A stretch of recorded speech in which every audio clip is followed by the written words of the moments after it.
আমি ব্রাহ্মণের সন্তান, 12 মাসে 13 পূজা করেছি। 33 কোটি দেবদেবী তুলসীর গাছের তলায়, আরো আছে 64 কোটি ভগবান। আমি 21 বছর গবেষণা করে বেদ, পুরাণ, রামায়ণ, মহাভারত, জেন্দাবেস্তা, স্মৃতি শ্রুতি, মনুসংহিতা, শ্রীমদ ভাগবত গীতা, রাজভোগ আর কালীভোগ ছাড়াও অসংখ্য কিতাবাদির উপরে, সংস্কৃত ভাষার উপরে পাণ্ডিত্য অর্জন করে ডিগ্রি নিয়ে 44,441 খানা মন্ত্র পড়ে 30,000 মন্ত্র মুখস্থ করে দেখলাম তাদের ধর্মগ্রন্থে কোথাও নেই তার কোনো প্রমাণ।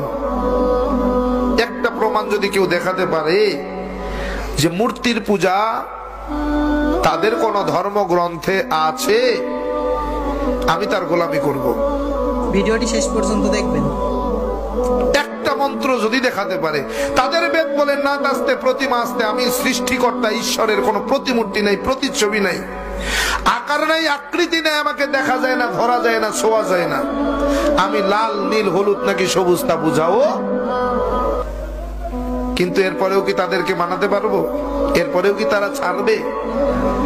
কয় পাইছো কই? কয় বাপদাদাই করছে তাই। দলিল বাপদাদা, দলিল বাপদাদা, অথচ ভগবান শ্রীকৃষ্ণের দোহাই দেয়,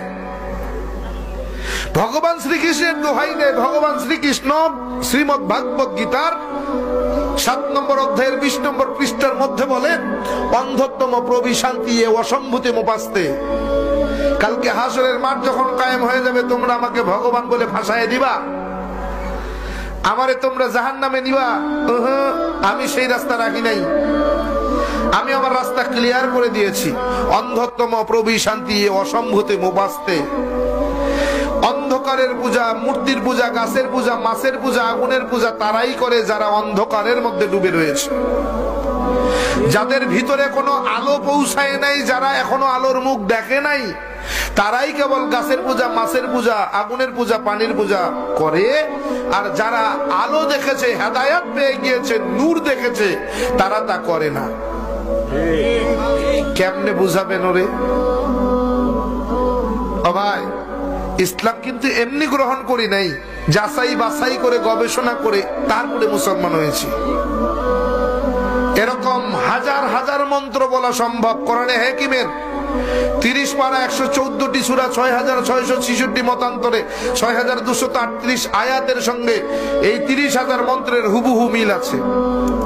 কোরআনে হাকিমের প্রত্যেকটি আয়াতের সঙ্গে কয়েক শত মন্ত্র পাঠ করে শোনানো সম্ভব। শুধু তাই না, প্রত্যেকটা মন্ত্রের কিতাবের নাম, অধ্যায় নম্বর, পৃষ্ঠা নম্বর, শ্লোক নম্বর বলার মতো যোগ্যতা আল্লাহ তাআলা আমাকে দিয়েছেন।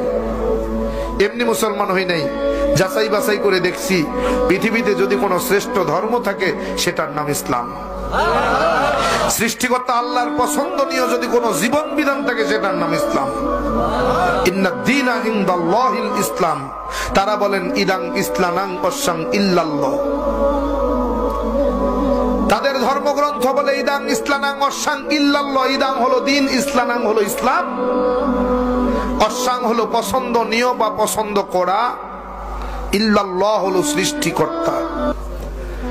বোঝা গেল সৃষ্টিকর্তার পছন্দ করা ধর্মের নাম কি?